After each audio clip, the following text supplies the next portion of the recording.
By now, you have probably heard hundreds of carnivore success stories. They all sound so great and so easy, but are they really? No, they're not. All of these stories come with their challenges, and in today's video, we will discuss them all. Welcome back to Big City Mom channel. If you are new here, hi, my name is Sylvia and I'm a carnivore coach.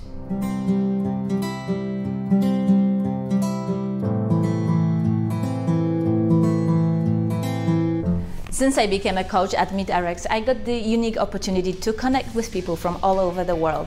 And guess what?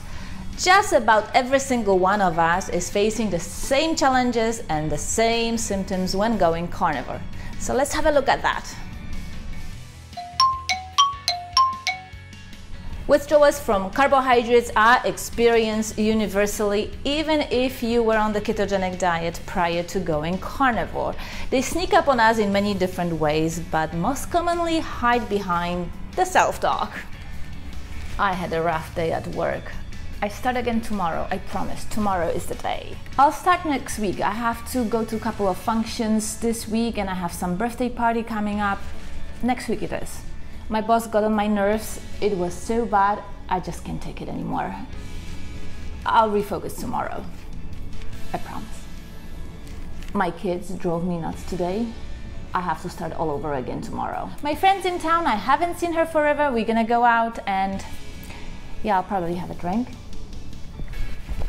So whatever your reasoning may be not to stick to the carnivore diet, it's most likely carbohydrate withdrawals talking. Well, now that we identified what the true cause behind all the excuses are, we can do some things about it to help the process.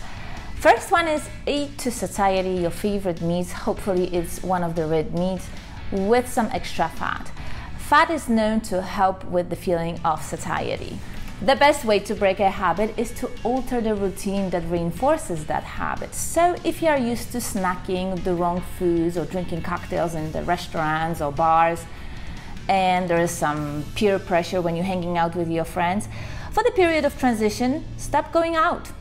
Set proper expectations with yourself. Speaking from my own experience and experiences of my clients, the 3 to 4 weeks will be the hardest when it comes to carbohydrate cravings.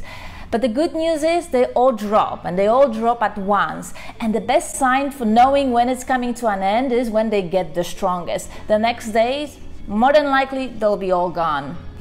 All right, and this one is straight from the NLP manual. So when you are experiencing cravings, you can actually reframe them. Rather than thinking, oh my gosh, I have to go and snack on something, or I have to fight with my cravings, tell yourself this: oh, I'm craving carbohydrates, means I'm doing the diet right.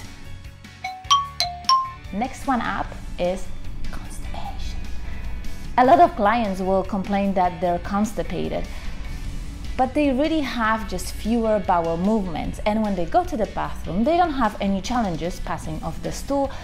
So in fact, this isn't a constipation. Now, there is many ways to explain this, but the one that appeals to me the most is that your body is getting the most digestible and nutrients-rich food, so it takes time to absorb and extract all the nutrients. So the food is not being rushed through indigestible things like fiber. So you will take longer to go to the bathroom. But if you are able to go to the bathroom with no problems, whether it's every 3, 4, 5, even 6, 7 days, it's not considered constipation in the carnivore world. Personally, I was constipated since I was a teenager. I spent a fortune on all kinds of different fibers all over the world, all kinds of herbal remedies. Nothing worked. My body would get accustomed to the laxatives and I continued being chronically constipated. Then I went on the carnivore diet, and within a week, my chronic constipation got resolved by removing all the fiber from my diet. There actually have been studies done about that, and I will discuss them more in detail in my Friday findings, so stay tuned. Now, if you're on the carnivore diet for a while and you are truly constipated, meaning you have hard time passing off the stool, then one place to look into is your dairy consumption. There is a percentage of population that gets constipated by consuming of dairy, especially cheeses. So try removing cheeses or all dairy from your diet, and that should be helpful when it comes to constipation. And then we have a group of people that will experience diarrhea when going carnivore. It typically lasts 4 to 6 weeks and the body resolves it on its own. We don't really know why this is happening and why it affects certain group of people.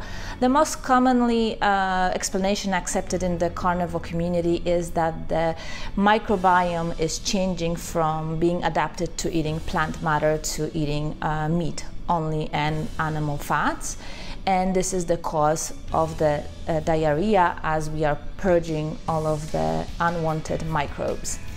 Paleomedicina have a little bit different approach to that, and they think that it has to do with the overconsumption of proteins. So if you keep the ratio of fat to proteins being 2 to 1 by dry matter, then you will not experience diarrhea. And last but not least, fatigue. A lot of people will experience fatigue when transitioning to carnivore diet. It is less severe when you are already on the ketogenic diet because your body is already adapted to cycling in and out of ketosis. But those of us that went from standard American diet to carnivore are likely to experience quite severe fatigue. And in the keto world, it is commonly known as keto flu. It is the process of your body learning to burn fat for fuel and not just glucose. And it is about 10 days of the so-called keto flu. An effective way to deal with the fatigue is to drink water that has lots of electrolytes in it, so that's sodium, potassium, and magnesium. Now, if you don't want to spend money on electrolytes, some of them are really expensive, you can just use good quality salt. Take a teaspoon of salt, add it to your water, and drink it throughout the day. Now, electrolytes will not remove the fatigue completely, but they will noticeably reduce it. Alright, so these are the 4 most common symptoms and challenges people have to overcome when going carnivore.